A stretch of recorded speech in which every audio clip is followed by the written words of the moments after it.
दरबार की जय हो। ओ फुल्ला दिया क्यारियां च रहिंदी मेरी मां, ओ दिल फुल्लां दा बनाया मेरी मां। जयकारा मां बनगोरी वाली का बोल साचे दरबार की जय हो। में कहते हैं महाराज ये बताइए कि ये सृष्टि कैसे प्रारंभ हुई है और सृष्टि में सबसे पहले कौन था, ये सृष्टि आगे कैसे चली, हमें ये भी बताइए महाराज। और इस सृष्टि को चलाने वाला कौन है। तो तब वेद व्यास जी ने बताया कि महाराज सबसे पहले वो पारंबा जगदम्बा वो आदि शक्ति ही थी।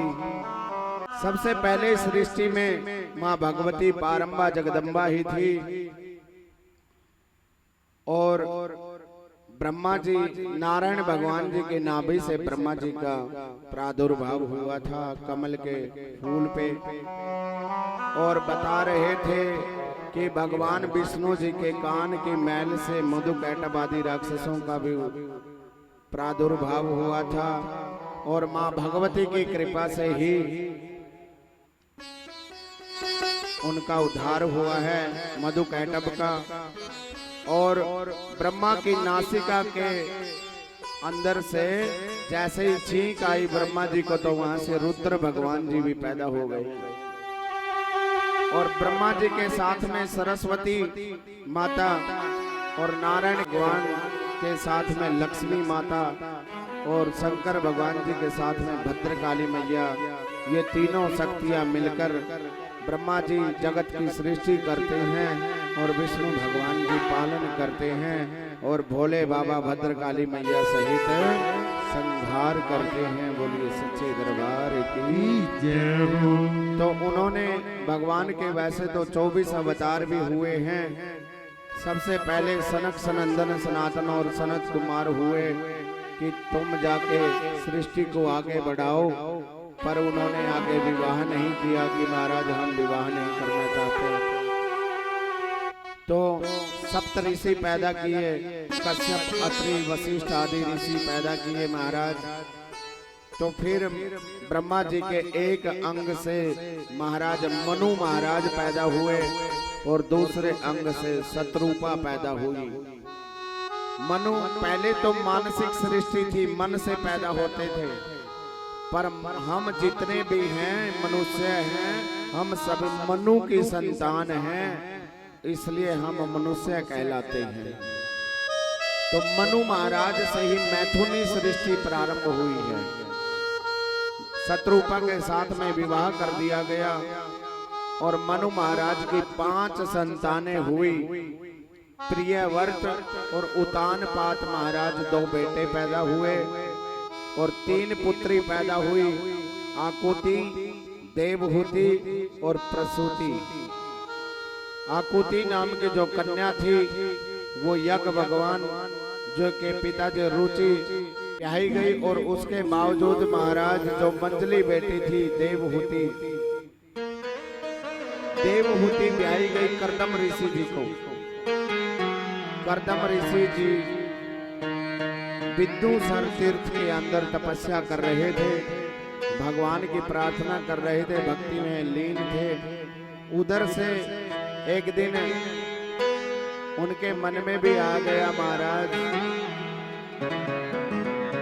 कर्दम ऋषि के मन में आ गया कि ये दुनिया के जितने भी लोग हैं ये भी विवाह रचाते हैं, बेटा बेटियों में लाड प्यार करते हैं, हमारी भी शादी होनी चाहिए थी।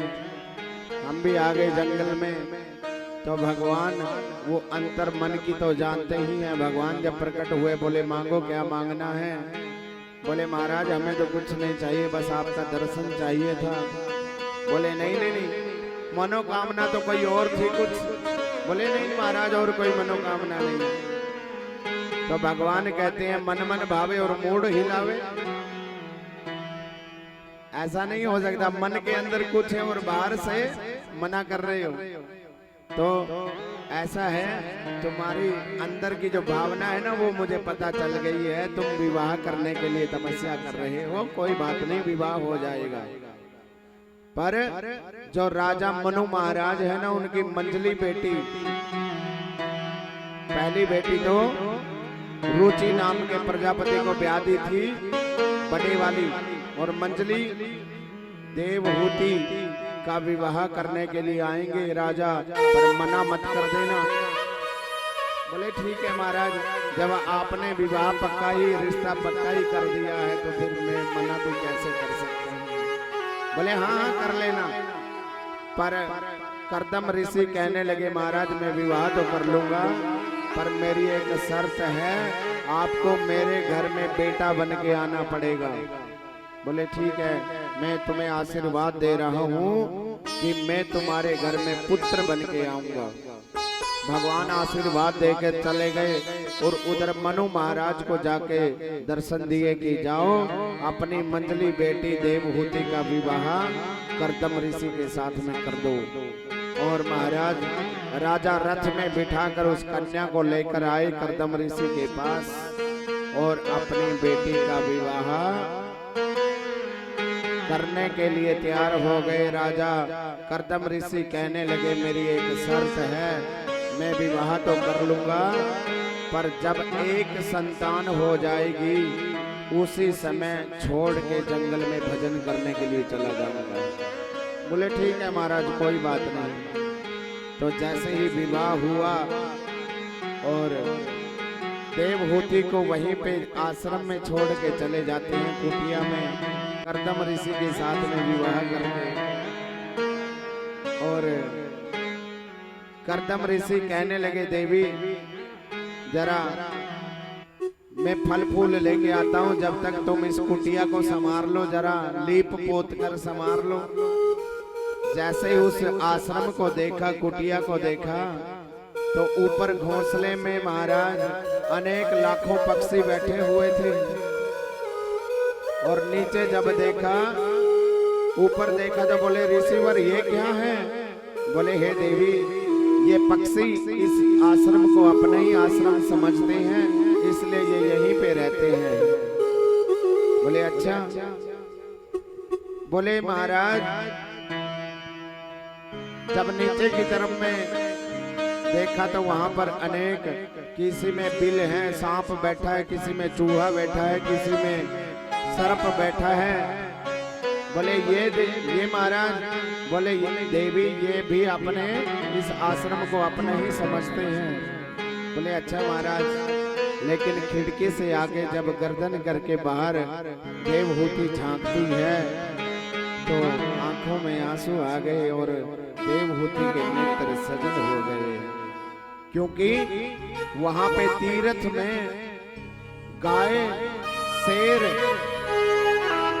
और हिरण तीनों इकट्ठे पानी पी रहे थे। और कर्दम ऋषि की तपस्या के कारण उनके अपने अंदर भी कोई भी शत्रु भाव नहीं था। तो देखकर नेत्र सजल हो गए और गोबर से लीप पोत कर, मिट्टी से लीप पोत कर देवहूति ने उस कुटिया को संवार लिया। और जैसे ही कर्दम ऋषि कहने लगे देवी तुम इस कुटिया को संवार लो, जब तक मैं भजन करने के लिए जरा प्रभु का सुमरन कर लूं। तो कर्दम ऋषि तो चौकड़ी मार कर बैठ गए और कहते हैं 40,000 वर्ष बीत गए। 40,000 वर्ष बीत गए। कर्दम ऋषि ने जब तक आंखें ही नहीं खोली और उधर विवाह करके पत्नी को घर में लाए बिठाए रखा। तो महाराज जैसे ही देवहूति भी बूढ़ी हो गई और जैसे ही कर्दम जी की आंखें खुली तो देखा सामने एक बुढ़िया बैठी है। पूछा देवी आपका परिचय कौन है, आप बताइए आपका क्या परिचय है। तो उसने बताया कि हे ऋषिवर याद करो आज से 40,000 वर्ष पहले एक राजा अपनी बेटी का विवाह आपके साथ में कर गए थे, मैं वही देवहूति हूँ। बोले रे देवी तू राजा की बेटी होकर भी अपने पिता के घर नहीं गई। तो देवहूति हाथ जोड़कर कहती है, महाराज एक पत्नी का जो कर्तव्य है ना, अपने पति के घर में ही स्वर्ग है, पिता के घर वो सुखी नहीं रह सकती। एक लड़की का कर्तव्य है, चाहे पति कैसा भी मिल जाए, अंधा मिल जाए, लंगड़ा मिल जाए, काना मिल जाए, रोगी मिल जाए, बीमार मिल जाए, क्रोधी मिल जाए, शराबी मिल जाए, पर जैसा कैसा भी जीवन यापन करना है ना, उसी के साथ में ही करना पड़ेगा। मायके में सुख नहीं मिलेगा, चाहे सुखी रहे चाहे दुखी रहे, प्रभु अपने ससुराल का घर ही उसके लिए स्वर्ग के समान है। चाहे मृत्यु भी हो जाए तो वहीं पे उसके लिए स्वर्ग का अधिकारी वो रहेगी, पर मायके में जाकर सुखी नहीं रह सकती। तो बोले, देवी इतने दिन क्या खाया पिया आपने?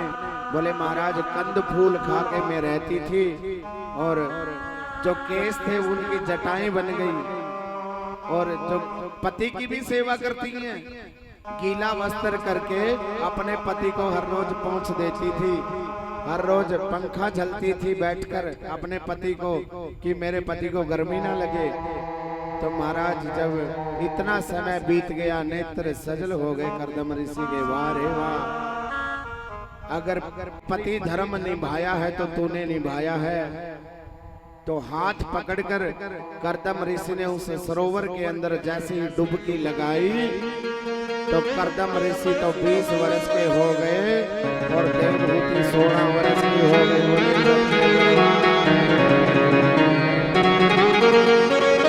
और महाराज कर्दम ऋषि विहार करने लग गए।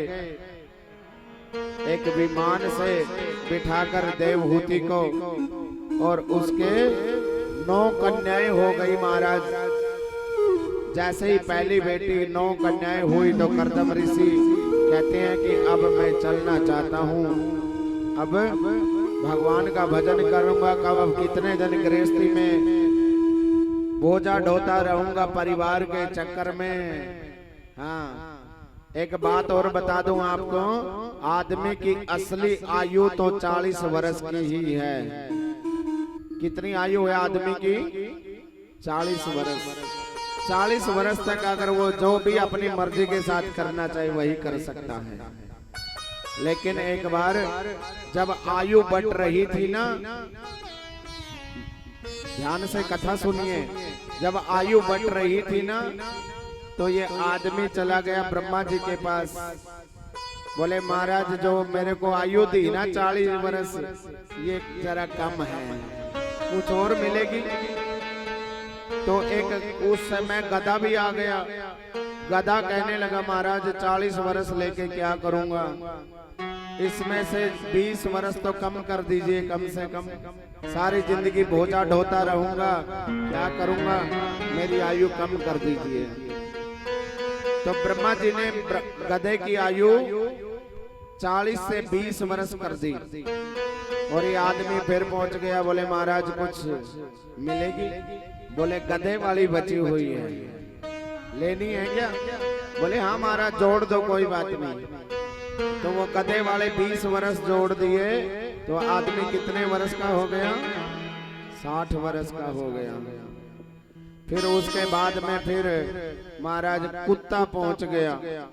कुत्ता कहने लगा, महाराज हे ब्रह्मा जी, क्या करूंगा, 40 वर्ष तक लोगों के घरों में जाके डंडे खाता रहूंगा, टुकड़ों पे ऊपर पलता रहूंगा, महाराज क्या करूंगा, मेरी आयु घटा दीजिए। 20 वर्ष कुत्ते ने भी वापस दे दिए। आदमी फिर पहुंच गया। बोले, महाराज 60 में तो काम नहीं चलता, कुछ और मिल जाएगी क्या? बोले, कुत्ते वाले बचे हैं, 20 वर्ष लेने हैं क्या? बोले, दे दो। वो 20 वर्ष कुत्ते वाले और जोड़ दिए आदमी की आयु में। तो आदमी कितने वर्ष का हो गया? 80 वर्ष का। इतनी देर में उल्लू पहुंच गया। महाराज क्या करूंगा, 40-40 वर्ष लेकर सारी रात बैठा रहूंगा, नींद आएगी नहीं, 20 वर्ष तो कम से कम कर दो। तो उल्लू अपने 20 वर्ष वापस दे गया। आदमी को पता लग गया, आदमी फिर पहुंच गया। बोले महाराज 80 तो कम है, कुछ और मिल सकती है क्या? बोले उल्लू वाले बचे हैं 20 वर्ष लेने हैं। बोले हाँ महाराज, किसी के भी बच्चों पर दे दो जरूर। उल्लू वाले 20 वर्ष और जोड़ दिए। आदमी कितने वर्ष का हो गया? 100 वर्ष का। तो अब आप देख लो, जब तक 40 वर्ष का रहता है तो अपनी मर्जी से जहाँ तीर्थ यात्रा जाना चाहे वहीं चला जाएगा, और जो खाने का मन करता है वही खाएगा। जहाँ पर मौज मस्ती करनी है वहीं पे अपनी मर्जी के साथ करेगा। और जब बेटा बहुओं की चलने लग जाती है 40 के बाद, 40 और 60 के बीच में किसकी जोड़ी थी? गधे की। तो गधे की जोड़ी थी। तो क्या आदमी क्या करता रहता है? फिर गधे की तरह बोझा ढोता रहता है। बेटे की बहुएं थैला पकड़ा देती हैं, लो पिताजी मंडी से जाके सब्जी लेके आनी है। कभी अपनी बेटियों का विवाह करना है, कभी आप बेटी के खान का देना है, कभी पीलिया देना है, कभी कुछ करना है। सारी जिंदगी बोझा ढोता रहता है। और जब 60 से 80 की किसकी जोड़ी थी? कुत्ते की। जब 60 से 80 वर्ष का टाइम आ जाता है ना आदमी के ऊपर, तो तुम्हारे से बेडरूम खाली करवा लिया जाएगा कि निकलो बाहर, वहां बैठक में बैठो, बाहर कमरे में, बाहर वाले में। बूढ़े हो गए तुम, अब अंदर क्या करोगे? अंदर क्या काम है तुम्हारा? तो आदमी फिर बैठा रहता है कुत्ते की तरह, इंतजार करता रहता है कि कोई खाना पका के रोटी देगा या ना देगा, टाइम पे मिलेगी या ना मिलेगी। और जब 80 से 100 की आयु आ जाती है, किसकी जोड़ी थी? उल्लू की। और जब 100 वर्ष का हो जाता है, 90-100 वर्ष का, जब लोग सीधे डायरेक्ट आते रहते हैं और जाते रहते हैं, वो चारपाई पे बैठा बैठा देखता रहता है, ना उससे कोई बात करता, ना उसके पास में कोई बैठता, बस वो देखता रहेगा कि कौन आ रहा है, कौन जा रहा है। रात के 12 बजे भी नींद खुल गई तो दोबारा से नींद आने वाली नहीं है। आदमी बैठ के काटता है सारी रात। तो वही किसकी आयु लगी हुई थी? उल्लू की। उल्लू की तरह दोबारा से रात्रि में नींद नहीं आएगी। बोले सच्चे दरबार की जय हो। अब आप देख लो आपके पास में कौन से वाली लगी हुई है? क्यों कंसल साहब, कौन सी चल रही है? तो महाराज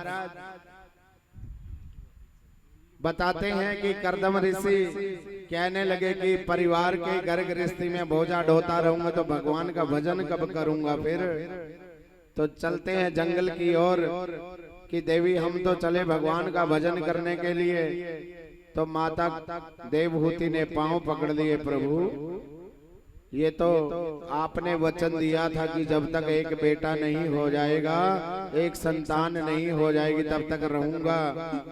तो आप तो जा रहे हो।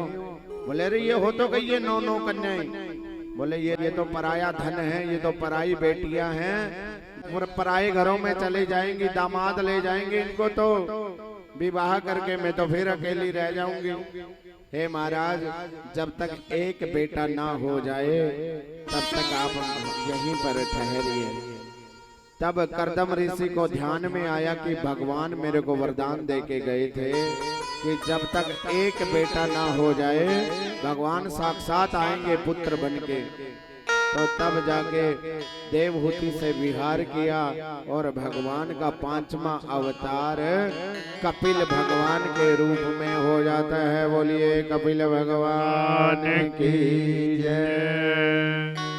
और कर्दम ऋषि कहते हैं कि अब तुम्हारे घर में बेटा हो गया, अब तुम माँ बेटा आराम से रहो और हम चले कपिल भगवान की सामली सलोनी सूरत को हृदय में बसाकर कर्दम ऋषि जी तपस्या करने के लिए चले जाते हैं। बोलिए सच्चे दरबार की जय। और जो प्रसूति नाम की कन्या थी वो दक्ष प्रजापति को ब्याह दी गई थी महाराज। दक्ष प्रजापति उस समय राजा बना हुआ था, सभी देवताओं का राजा बना दिया था। और जिसको जरा सा भी पद मिल जाए ना, जरा सी भी गद्दी मिल जाए, या रंग रूप सुंदर मिल जाए, या कोई विद्या मिल जाए, तो महाराज अहंकार आए हुए बिना नहीं रहता। मन में अहंकार जरूर आता ही आता है। तो आज दक्ष प्रजापति को मन में अहंकार आ जाता है। और एक दिन देवताओं की सभा लगी हुई थी, सभी देवता लोग बैठे हुए थे, उसमें ब्रह्मा विष्णु शंकर जी भी बैठे हुए थे। एक दिन जैसे ही दक्ष प्रजापति अपनी सभा में आने लगे, स्वागत के लिए सभी देवता तो खड़े हो गए, पर ब्रह्मा विष्णु और शंकर भगवान तीनों देवता स्वागत के लिए खड़े नहीं हुए। अब अहंकारी आदमी तो ये देखता रहता है कि किसने मेरा स्वागत किया है, किसने नहीं किया। दक्ष प्रजापति ने देखा कि मेरे स्वागत के लिए ब्रह्मा जी भी खड़े नहीं हुए, और विष्णु भगवान जी भी खड़े नहीं हुए, और शंकर भगवान जी भी खड़े नहीं हुए। अब ब्रह्मा जी तो सबके पिता हैं, इसलिए कुछ नहीं कहा, और विष्णु भगवान जी भी जगत के पिता हैं, उनको भी कुछ नहीं कहा। लेकिन ये शंकर, ये तो मेरा दामाद था, कम से कम इसको तो ससुर के स्वागत के लिए खड़ा होना चाहिए था। तो अनाप शनाप बातें बोलने लगया कि अरे ऐसी ऐसी सभा के अंदर अनाप शनाप जो ऐसे आदमी है ना, उनको नहीं आना चाहिए। बोले रे यहाँ पर ऐसा वैसा आदमी कौन बैठा है? बोले रे ये बैठा तो है शंकर, बंदर जैसी आंख वाला। तो किसी ने कहा कि अगर शंकर बंदर जैसी आंख वाला है तो अपनी बेटी सती क्यों ब्याह दी इसके साथ में? तो माता सती का विवाह शंकर जी के साथ में हुआ था। तो बोले वो क्यों ब्याह दी? बोले रे हमें क्या पता था, ये तो हमारे पिताजी ब्रह्मा जी ने ही हमें जबरदस्ती करके अपनी पुत्री, कहाँ तो मेरी बेटी मृग नैनों वाली, और कहाँ ये बंदर जैसी आंख वाला शंकर, हमें जबरदस्ती विवाह करना पड़ा। तो महाराज शंकर भगवान जी के पास में बुरा भला कहने लगे। नंदी जी वहीं पर बैठे थे। बोले हे दक्ष प्रजापति, 1 घंटे से देख रहा हूँ तेरे को बड़बड़ कर रहा है, खबरदार तो अब दोबारा से शंकर भगवान जी को कुछ कहा था। तो वहां पे भृगु ऋषि ने बोले हे नंदीश्वर, ये आपस में ससुर दामाद का झगड़ा है, तुम बीच में बोलने का तुम्हारा क्या मतलब है? बोले हे ब्राह्मण, जा मैं तुझे श्राप देता हूँ, तो तुम्हारे जैसे ब्राह्मण भीख मंगा हो जाएंगे। बोले मैं भी तुझे श्राप देता हूँ, शंकर भगवान जी के गण पाखंडी हो जाएंगे। तो महाराज आपस में वो उनको श्राप दे रहे हैं, वो उनको श्राप दे रहे हैं। शंकर भगवान जी तो आशुतोष हैं, भोले बाबा हैं। शंकर भगवान जी तो चुपचाप अपना उस सभा से त्रिशूल उठाया और नंदी की तरफ में इशारा किया कि अब चुप हो जाओ, और चुपचाप चले गए। बोले शंकर भगवान की जय हो। वेद व्यास जी कहते हैं जैसे ही माता सती का विवाह भोले बाबा के पास में हो जाता है, तो कहाँ ले जाते हैं भोले बाबा? बोले बाबा आज राम कथा सुनने के मन में आए कि हम भी राम कथा को सुनेंगे। राम कथा सुनने के लिए सती को ले जाते हैं। बताओ, अब कोई तो जब नई नई शादी होती है, कोई तो पिकनिक मनाने के लिए जाता है, कोई कहीं पे घूमने के लिए जाता है, कोई कहीं जाता है, और भोले बाबा देख लो कथा ही सुनाने को ले आए पत्नी को। बताओ, एक बार त्रेता जुग माही, सबको गए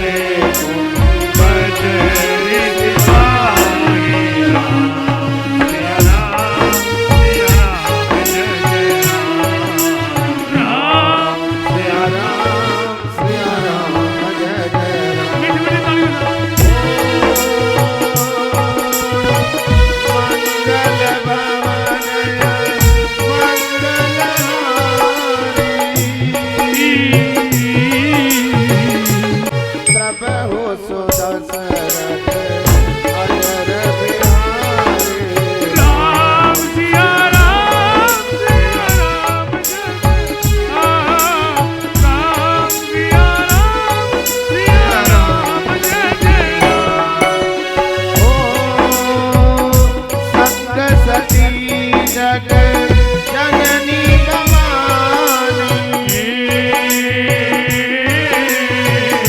पूजे ऋषि अखिलेश्वर जाने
सच्चे दरबार की जय। अब ध्यान से सुनना, गोस्वामी तुलसीदास जी ने क्या लिखा है।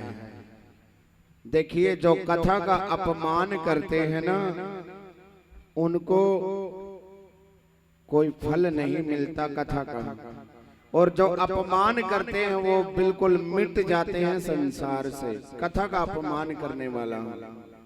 तो जब कथा सुनने के लिए आए थे, चले थे भोले बाबा और माता सती, तो क्या लिखा है चौपाई के अंदर, संग सती जग जननी भवानी। कौन कौन चली? संग सती जग जननी भवानी। इतना बड़ा नाम दे दिया गोस्वामी तुलसीदास जी ने। ध्यान से सुनना, 10 अक्षर का नाम, और गए शंभू। साथ में कौन गए थे? शंभू। सिर्फ 2 ही अक्षर का नाम है जब कथा सुनने के लिए गए तो। लेकिन कथा के प्रताप से माता ने तो कथा सुनी नहीं, माता सती ने तो कथा सुनी नहीं, लेकिन किसने सुनी? गोस्वामी तुलसीदास जी चौपाई में लिखते हैं, सुनी महेश। आए थे कौन सुनने के लिए? शंभू। कितने अक्षर लगते हैं शंभू में? 2, और महेश में 3। 1 अक्षर बढ़ गया ना। सुनी महेश परम सुख मानी। और आई कौन थी? जग जननी भवानी। 10 अक्षरों का नाम था, लेकिन जब चलने लगी तो फिर क्या बोले? मुनि सन विदा मांगी त्रिपुरारी। मुनि सन विदा मांगी त्रिपुरारी। पहले 2 अक्षर में आए थे शंभु, फिर कथा सुने तो क्या बन गए, महेश बन गए, 3 अक्षर बन गए। अब क्या बन गए, त्रिपुरारी, तीनों लोकों के मालिक बन गए। और तो जगजननी भवानी बन के आई थी, माता का पद छीन लिया गोस्वामी तुलसीदास जी ने। फिर क्या कह रही हैं, चले भवन संग दक्ष कुमारी।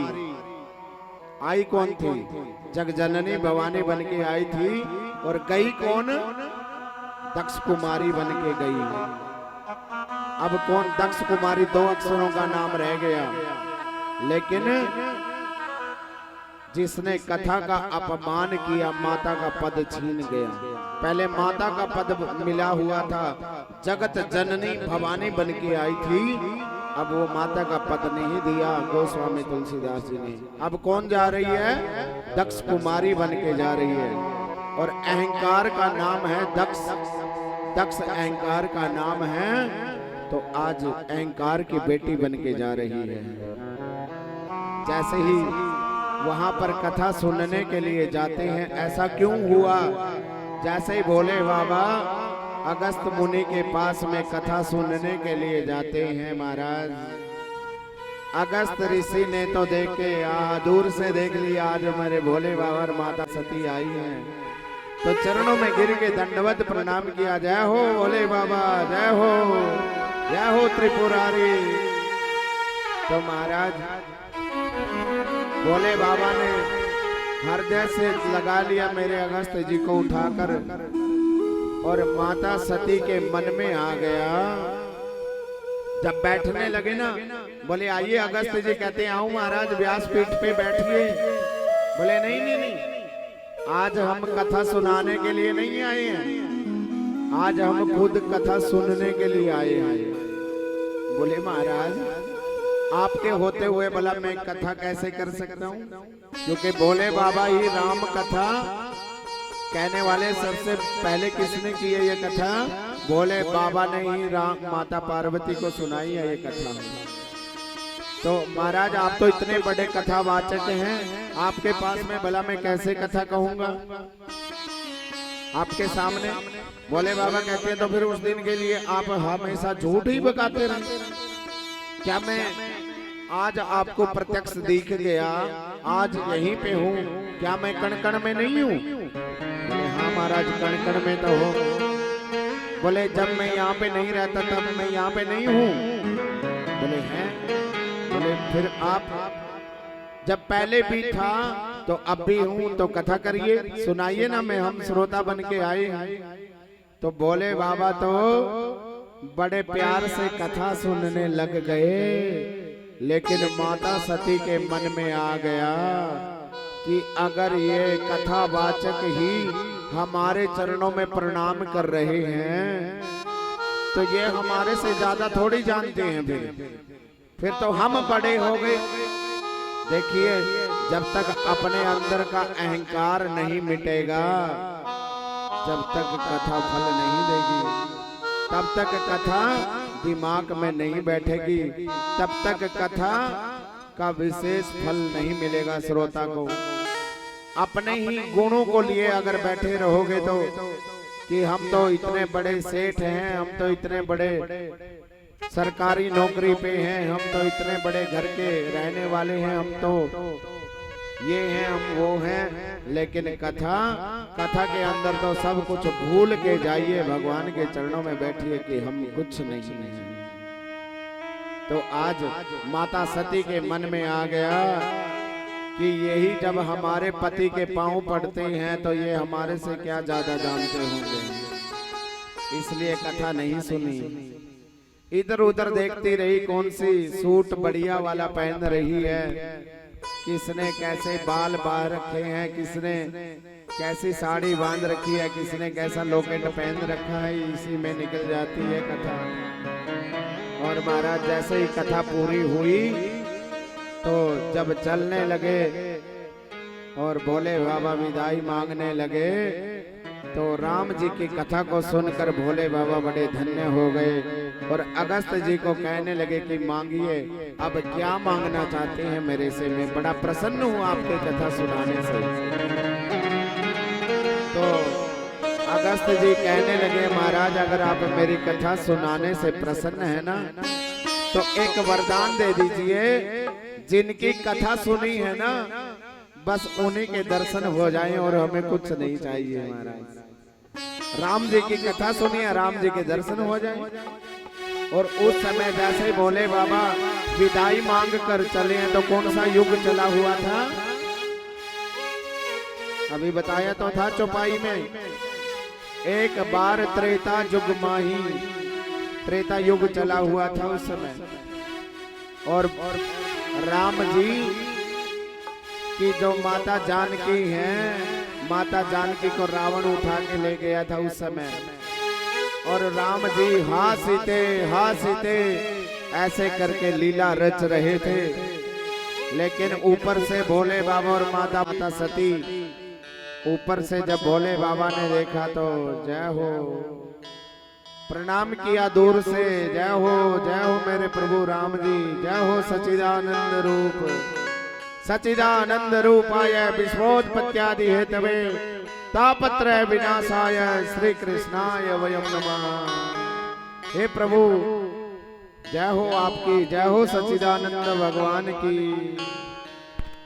लेकिन माता सती कहने लगी कि देवों के देव तो महादेव तो सबसे बड़े तो मेरे पति हैं, पति मेरे बड़े हैं, और फिर भी ये प्रणाम पता नहीं किसको कर रहे हैं। और इनको कह रहे हैं कि ये भगवान है, सच्चिदानंद है, ना सत्य है, ना चित है, ना आनंद है। और ये कैसा सच्चिदानंद है जो पत्नी के लिए रो रहा है, बताओ, अपनी पत्नी के लिए रो रहा है, हाँ सीते, ये कैसे भगवान है, मैं नहीं मानती। भोले बाबा कहती है, देवी चक्कर में ना फंसो, यहीं से प्रणाम कर लो, ये भगवान है साक्षात, ये लीला चल रही है। बोले नहीं मैं नहीं मानती ऐसे। बोले नहीं मानती? बोले हाँ। बोले अगर नहीं मानती तो जाकर परीक्षा लेके देख लो, भगवान की परीक्षा लेकर देख लो। तो जाकर फिर माता सती परीक्षा लेकर देखती है और राम जी की परीक्षा लेने के लिए चली जाती है। और राम जी की परीक्षा लेती तो है, माता सीता का रूप बना लेती है, लेकिन रूप तो बना लिया पर लीला करनी नहीं आई। क्यों? क्योंकि माता सीता बनकर राम जी के आगे आगे चलने लग गई, जबकि सीता माता कभी आगे चलती ही नहीं है, सीता पीछे पीछे चलती है। कभी देखना आप टीवी में, जब जंगल में भी जाते हैं सबसे आगे राम जी होते हैं, उनके पीछे लक्ष्मण जी होते हैं, और उनके पीछे माता सीता होती है, या सीता माता बीच में भी हो जाती है कई बार, लक्ष्मण जी पीछे होते हैं। लेकिन राम जी कहते हैं ये कैसी माता, ये कैसी सीता है जो राम जी के आगे आगे चल रही है। तो लक्ष्मण जी ने तो पहचान ली कि ये तो सीता है नहीं, नकली भाभी आई है, नकली भाभी बन के। तो राम जी ने पहचान लिया और पूछ लिया, प्रणाम किया कि हे माता, कहेरी बहोरी कहाँ वृष केतु, आप अकेली जंगल में कैसे घूम रही हैं, और शंकर भगवान जी आप आजकल कहाँ पे हैं, और मैं आपको राजा दशरथ का पुत्र राम चंद्र आपके चरणों में प्रणाम करता हूँ। जब इतनी बात माँ को कही राम जी ने, माता सती की आंखें खुली की खुली रह गई, ये तूने क्या किया, ये तो साक्षात भगवान है, ये तो बहुत बड़ी गलती हो गई मेरे से। लेकिन किसी ने पूछा महाराज आपने पिता समेत नाम क्यों लिया? बोले माता परीक्षा देने के लिए आई थी, और जो आदमी परीक्षा देता है तो अपना पूरा परिचय, पूरा एड्रेस तो लिखता ही है। हम लोग जब पेपर देते हैं ना, परीक्षा देते हैं, लिखते हैं ना कि मेरा नाम ये है, मेरा रोल नंबर ये है, मेरे पिताजी का नाम ये है। तो महाराज मैंने अपने पिता समेत ही पूरे उदाहरण के साथ में इनको बता दिया कि मैं रामचंद्र जी दशरथ का पुत्र हूँ। तो आज माता परीक्षा लेने के लिए आई थी, तो राम जी ने क्या किया, राम लक्ष्मण सीता, राम लक्ष्मण सीता चारों ओर भगवान ने अपना रूप बना लिया और माँ सती चक्कर खा गई कि ये कैसे, ये हर जगह पे राम सीता लक्ष्मण, हर जगह पे राम सीता लक्ष्मण दिखाई दे रही है, पर ये साक्षात लीला ही चल रही है। और जब तक भोले बाबा तो वट वृक्ष के नीचे जाके बैठ गए और माता सती वापिस भोले बाबा के पास में चली जाती हैं और भोले बाबा पूछते हैं, हाँ देवी कैसे करी परीक्षा? तो माता सती झूठ बोल देती हैं, कछु न परीक्षा लीनी गोसाई, कीनी प्रणाम तुम्हारे ही नहीं। मैंने कोई परीक्षा नहीं ली, पर मैंने तो जैसे आपने प्रणाम किया वैसे ही मैं प्रणाम करके आई हूँ। शंकर भगवान कहते हैं अगर मेरे जैसे ही प्रणाम करना होता तो मैंने यहाँ बताया नहीं था कि यहीं से प्रणाम कर ले। अगर वहां पास में गई थी जो जरूर कुछ न कुछ गड़बड़ करके आई है, तो भोले बाबा ने आंखें बंद करके ध्यान लगाया और भोले बाबा ने देखा कि इसने तो बहुत बड़ा अनर्थ कर दिया है।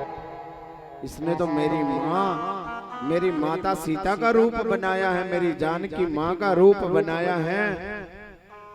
अब मैं अगर इसे पत्नी धर्म स्वीकार करूंगा, इसको पत्नी बनाऊंगा, तो मुझे मातृ संसर्ग का दोष लगेगा। इसलिए मैं इसको पत्नी स्वीकार नहीं कर सकता, क्योंकि इसने मेरी माँ का रूप, सीता का रूप बनाया है। तो मन ही मन, देखिए भोले बाबा ने कह के नहीं सुनाया, मन ही मन प्रतिज्ञा कर ली कि आज के बाद मैं सती का त्याग कर रहा हूँ।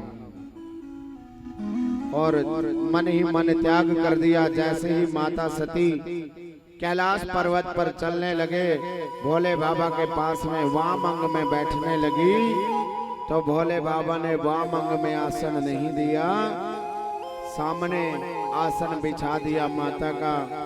और माता समझ गई सती कि तूने जो अपराध किया है ना, वो भोले बाबा को पता चल गया है। और ऊपर से आकाशवाणी हुई, हे शंकर भगवान, आप जैसा आज तक कोई देवता नहीं हुआ जो आपने प्रतिज्ञा की है, ऐसी प्रतिज्ञा आज तक कोई नहीं कर सकता संसार में। बोलिए सच्चे दरबार की। लेकिन माता सती कहती है कि प्राणनाथ, हे भोले बाबा, सच सच बताइए आपने ऐसी कौन सी प्रतिज्ञा की है?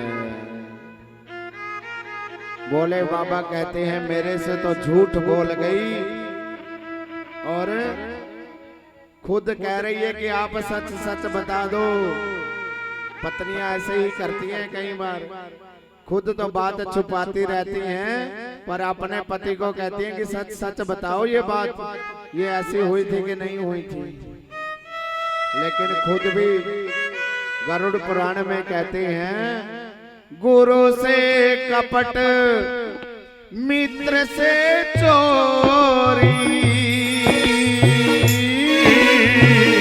या होवे निर्धन या होवे कोरी।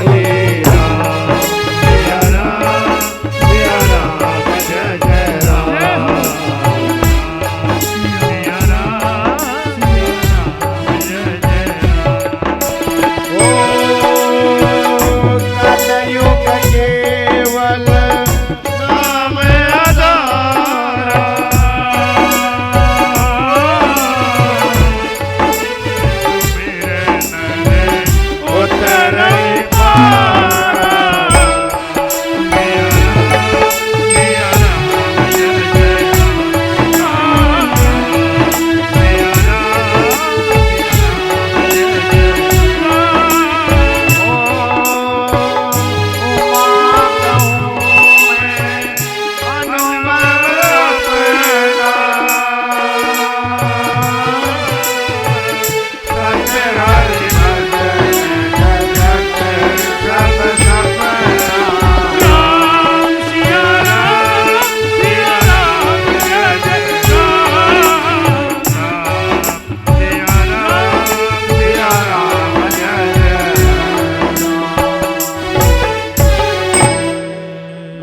पुराण में लिखा है, गुरु से कपट मित्र से चोरी, या हुए निर्धन या हुए कोढ़ी। जो अपने पति से चोरी रखती हैं वो कहते हैं या तो अगले जन्म में निर्धन होता है या फिर कोढ़ी होता है जो अपने मित्र से चोरी रखता है। तो महाराज आज सती ने झूठ बोल दिया और भोले बाबा ने प्रतिज्ञा कर ली कि आज से मैंने तेरा त्याग कर दिया है सती। पर बाहर से नहीं दर्शाया, लेकिन सती समझ गई कि भोले बाबा ने मेरा त्याग कर दिया है। उसी समय आजाद प्रजापति यज्ञ कर रहे थे, उसी समय कनखल के अंदर, और सभी देवताओं को तो निमंत्रण दे दिया। भोले बाबा को जलाने के लिए, उनका अपमान करने के लिए माता सती को और भोले बाबा को निमंत्रण नहीं दिया। लेकिन देवता लोग भी बड़े चालाक हैं और देवांगनाएं भी। जब निमंत्रण, सभी को पता चला हुआ था कि आपस में झगड़ा चला हुआ है दामाद और ससुर का, तो सभी देवता लोग विमान लेकर आकाश पर की ओर ऊपर से जा रहे थे और देवांगनाएं सारी गीत गाती हुई जा रही हैं जानबूझ के कि सती को पता लगना चाहिए कि तेरे मायके में हम जा रहे हैं पर तुझे नहीं बुलाया। तो जैसे ही देवांगनाओं से पूछती है माता सती, रे देवी कहाँ जा रही हो? बोले रे सती तू अभी तक यहीं बैठी है और तुम्हारे पिता के घर में बहुत बड़ा यज्ञ चला हुआ है, यज्ञ चला हुआ है, तुम नहीं जा रही क्या? तो माता सती को जब पता चला कि मेरे पिताजी के घर में बहुत बड़ा यज्ञ चला हुआ है, तब उतावली हो जाती है माता सती कि देखो मायके में अगर कोई ब्याह शादी हो ना, माताओं को बड़ा चाह चढ़ जाता है कि मेरे भतीजे की शादी, अच्छा 6 महीने तैयारी करने लग जाती है पहले से ही। तो महाराज भोले बाबा से कहने लगी कि भोले बाबा वहाँ मेरी बहनें भी आई होंगी और जीजा जी भी आए होंगे और महाराज फूफा जी भी आए होंगे, बुआ जी भी आई होंगी, सभी रिश्तेदार आए होंगे। आप ऐसा करिए, आप मेरे को जाने दीजिए, यज्ञ में आजकल मेरे पिताजी यज्ञ कर रहे हैं, आपके ससुर जी, चलिए ना आप भी चलो यज्ञ के अंदर। तो भोले बाबा कहते हैं कि हमारी भी इच्छा होती है कि यज्ञ में जाएं, पर क्या कोई निमंत्रण आया था? हे देवी, शास्त्र कहता है आए को हर से नहीं, नैनन नहीं स्नेह, और तुलसी तहाँ ना जाइए जहाँ कंचन बरसे नहीं। जहाँ पर जाने से सामने वाला देखकर प्रसन्न ना हो जाए और जहाँ पर देखकर सामने वाले का दिमाग खराब हो जाए, उस जगह पे जाना नहीं चाहिए। और जिस घर में सम्मान ना होता हो उस घर में चाहे सोना बरसता रहे पर कभी नहीं जाना चाहिए। तो आज भोले बाबा कहते हैं कि ऐसे ऐसे आपके पिताजी ने मेरा अपमान किया था, इसलिए वो बात आज बतानी पड़ी भोले बाबा को कि तुम्हारे पिताजी ने, दक्ष प्रजापति ने मेरा अपमान किया था, इसलिए उन्होंने हमें निमंत्रण नहीं दिया। और शास्त्र कहता है बिना निमंत्रण के, हाँ, बेटी अपने पिता के घर में वैसे तो कभी भी जा सकती है, अनु सुन ले, हाँ, बेटी अपने पिता के घर में वैसे तो कभी भी आ जा सकती है, उसके खुले दरवाजे हैं 24 घंटे के लिए। लेकिन जब कोई विशेष कार्य, विशेष यज्ञ हो रहा हो, विवाह कार्य हो रहा हो, तब बिना निमंत्रण के कभी जाना नहीं चाहिए बेटी को। क्यों?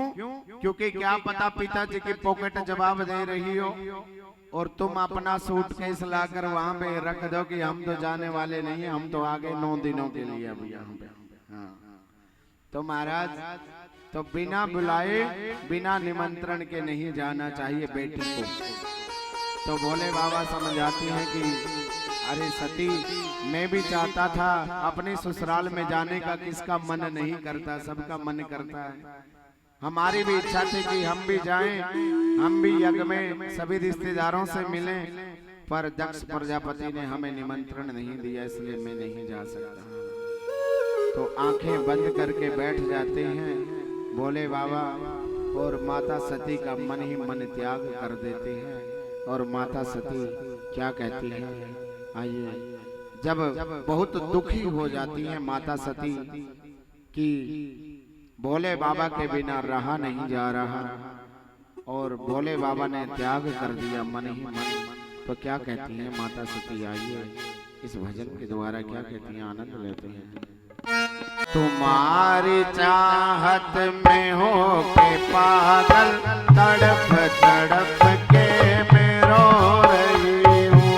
तुम्हारी चाहत में हो के पागल, तड़प तड़प के मैं रो रही हूँ। तुम्हारी चाहत में हो के पागल, तड़प तड़प के मैं रो रही हूँ। तुम्हारी चाहत में हो के पागल, तड़प तड़प के मैं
शंकर भगवान की जय।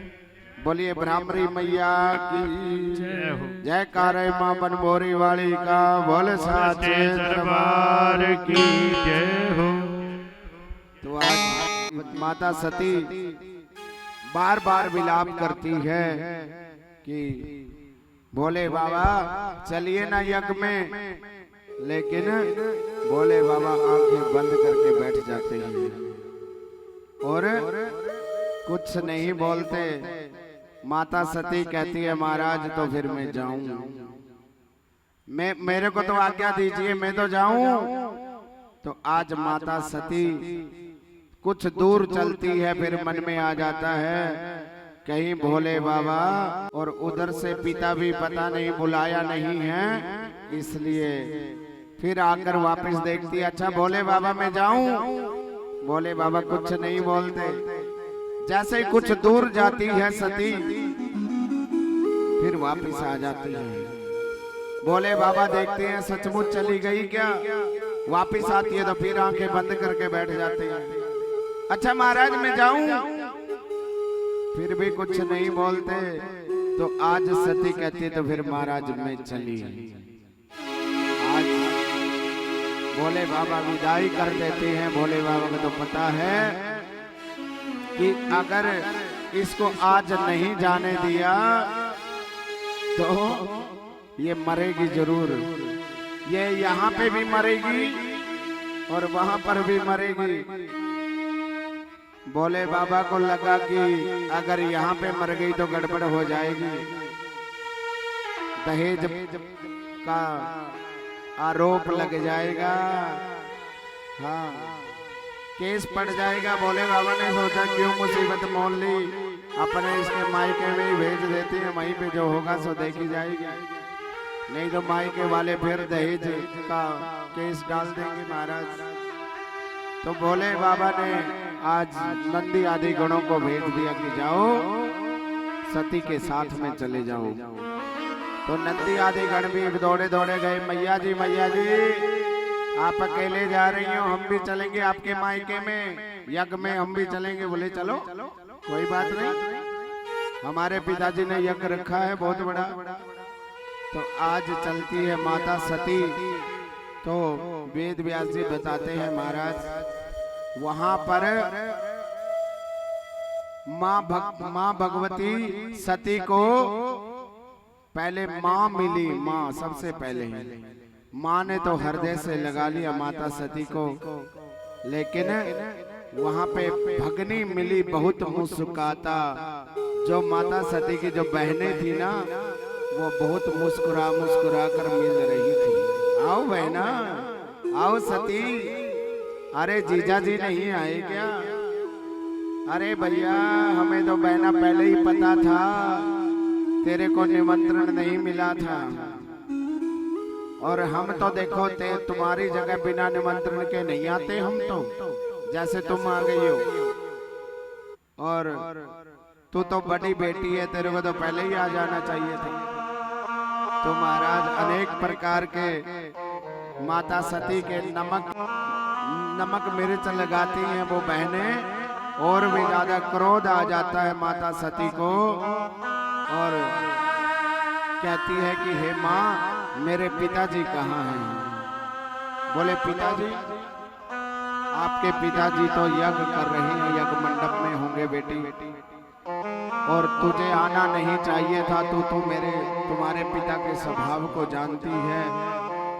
और आज जैसे ही सती पहुंची है यज्ञ मंडप में, सभी देवता लोग माता सती को देखकर स्वागत करने के लिए खड़े होने लगते हैं। तो दक्ष प्रजापति ने रोक दिया कि खबरदार, अगर कोई स्वागत के लिए खड़ा हुआ तो, क्योंकि जो शंकर भगवान का प्रिय कोई भी हो वो मेरा शत्रु है, चाहे उसमें मेरी बेटी भी क्यों ना आ जाए। तो महाराज आज सती का तो अपमान हुआ सो हुआ, लेकिन सती ने आगे चलकर देखा यज्ञ मंडप में सभी देवताओं का भाग दे रखा था, पर भोले बाबा का भाग नहीं दिया था।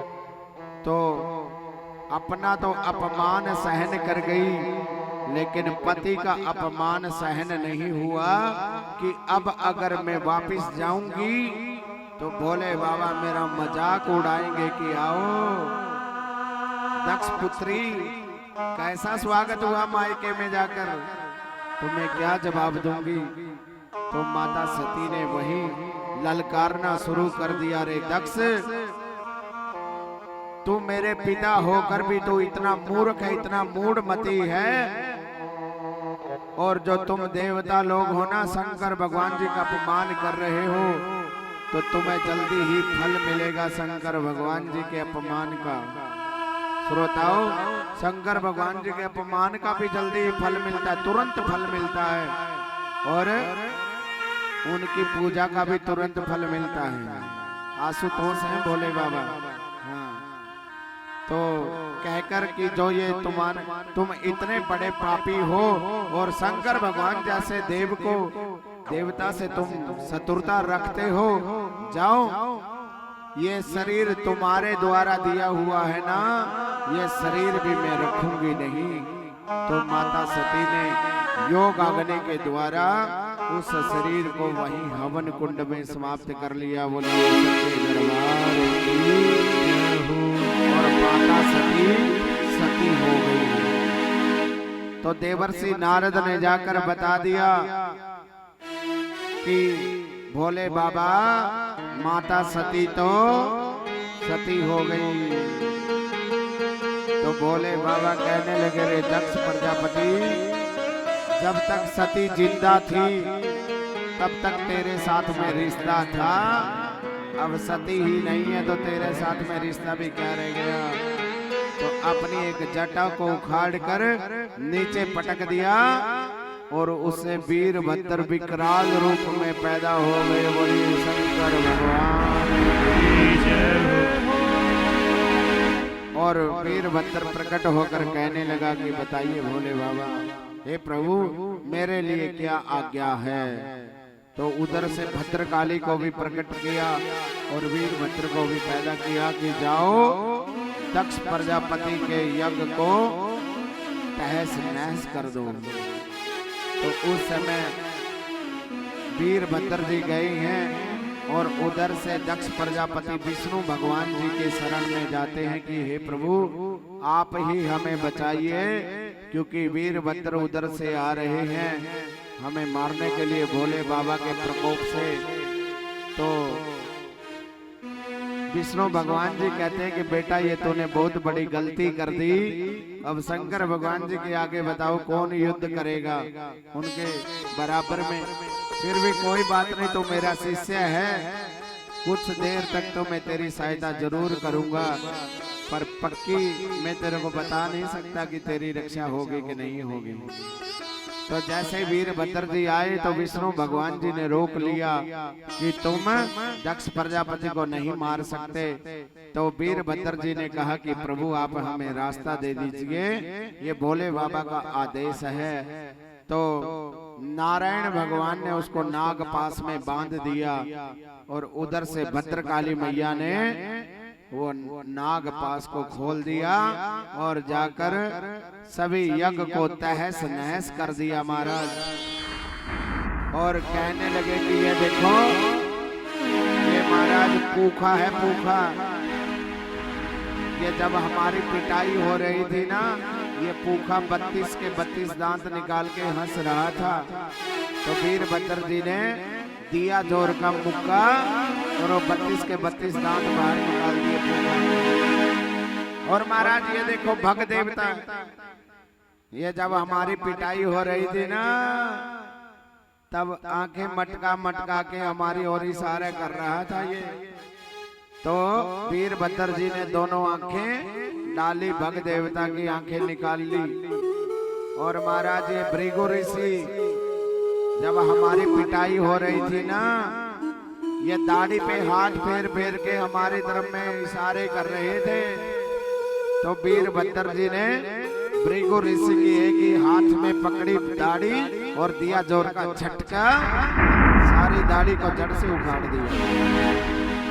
अब महाराज दक्ष प्रजापति को भी गर्दन से धड़ से अलग कर दी और गर्दन स्वाहा हो गई। बोलिए सच्चे दरबार की जय। तो सभी देवता रोते रोते गए महाराज, अगर यजमान ही नहीं होंगे तो यज्ञ कैसे संपन्न होगा। यजमानों के साथ में यज्ञ संपन्न होता है महाराज, तो कुछ करिए। और वो सभी यजमान की तो धड़ धड़ पड़ी है, गर्दन तो है नहीं, स्वाहा हो गई। और हम सभी देवता, ये देवता लोग भी खंडित हो गए हैं सारे यज्ञ में। और ब्रह्मा जी कहने लगे कोई बात नहीं, मैं मनाने की कोशिश करता हूँ कुछ। तो उधर से आज ब्रह्मा जी चले हैं भोले बाबा के पास कैलाश पर्वत पर, और पीछे रोक देते हैं देवताओं को कि तुम पहले पीछे ही रहो, पहले मैं बात कर आता हूँ, अगर बात मूड में लगेगी तो तब बुलाऊंगा। तो ब्रह्मा जी को देखकर भोले बाबा खड़े हो गए। बताइए ब्रह्मदेव कैसे आना हुआ। बोले महाराज ये देवता हैं और दक्ष के यज्ञ में इनकी खंडित हो गया शरीर, ये कुछ न कुछ उद्धार करवाना चाहते हैं। बोले कोई बात नहीं, बुला लो। ब्रह्मा जी ने इशारा कर दिया, आ जाओ, बात बन गई। तो ब्रह्मा जी से भोले बाबा कहने लगे महाराज ये भूखा है, इसके 32 के 32 दांत चले गए महाराज, इसका उद्धार कर दो। भोले बाबा कहते हैं तुम ऐसा करो, सत्तू घोर घोर के पियो, अब तुम्हें दांतों की कोई जरूरत नहीं है। अगर तू उल्टा सीधा खाएगा बीमार पड़ेगा, दलिया खा और आराम से मेरा भजन कर, चल। बोले ठीक है महाराज। बोले आगे आगे भग देवता बोले महाराज मेरी दोनों आंखें चली गई। बोले तुम मित्र की दृष्टि से देख सकते हो, एक आंख मिल जाएगी तुम्हें, बस एक आंख मिल गई, और एक आंख से सभी को बराबर समान रूप से देखेगा तो बढ़िया रहेगा और भजन करता चल तू भी। आगे आगे भृगु महाराज, बोले ये भृगु ऋषि है महाराज। भृगु ऋषि कहने लगे मेरी आदत पड़ी हुई है बार बार दाढ़ी पे हाथ फेरने की, महाराज दाढ़ी चली गई, क्या करूं।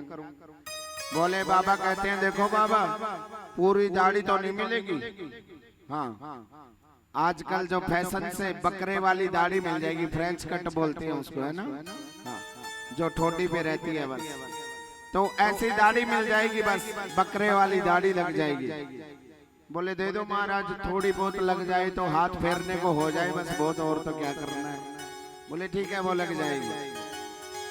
तो बोले महाराज और सभी को स्वस्थ कर दिया। वो यजमान हमारे दक्ष प्रजापति, उनकी जो गर्दन है वो तो स्वाहा हो गई यज्ञ में, और धड़ धड़ पड़ी है वहां पे, उनका भी उद्धार कर दो। तो भोले बाबा जैसे ही आए और बकरे का सिर काट कर उसकी धड़ के ऊपर लगा दिया दक्ष प्रजापति, और पहली बार दक्ष प्रजापति बम बम की आवाज जैसे ही बोली, भोले बाबा बड़े प्रसन्न हो गए, क्योंकि उसी दिन के बाद कावड़िया लोग बम बम की आवाज जब बोलते हैं ना, भोले तेरी बम बम बम बम बोले बम बोले। यही वो तंत्र है, यही वो मंत्र है, प्रेम से जपोगे तो मिटेंगे सारे गम। बम बोले बम बोले बम बम।